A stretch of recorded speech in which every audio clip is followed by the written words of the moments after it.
So I want to say to all the Israeli hostages that I freed with my great negotiating, it's called Art the Deal.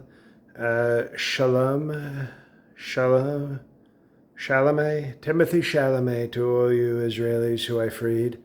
You know, they often talk about people like Moses and, well,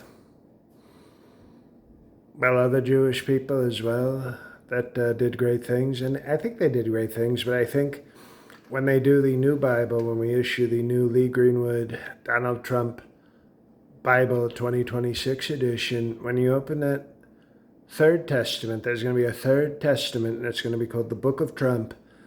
I think you're going to see that experts and biblical people will probably call me better than Moses and Jesus combined, which is, you know, you're talking in terms of Bible, you're talking about two of the big ones. It's sort of like, you know, George Washington and Abraham Lincoln in terms of American history. So you're basically saying I'm sort of the best president and best Bible character.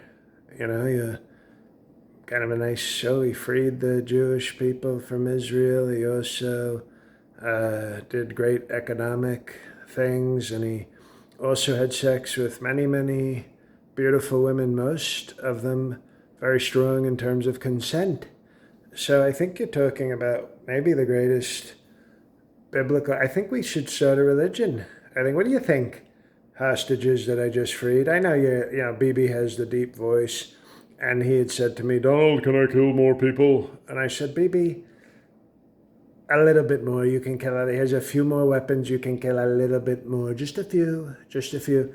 And I knew that eventually, you know, once he's pulling that trigger too many times, that trigger finger will cramp up, and that's our moment to do peace. And he got a blister from pressing the button to order more drone attacks and more bombings.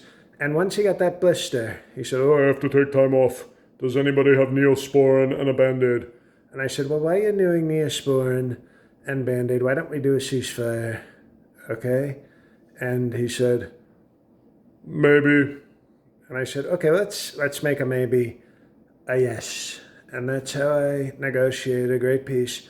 So you're all free now. You're welcome. Most of you haven't thanked me yet, which is rude.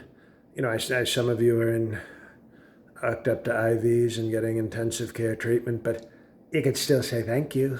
Okay, I freed you. How about just thank you, sir?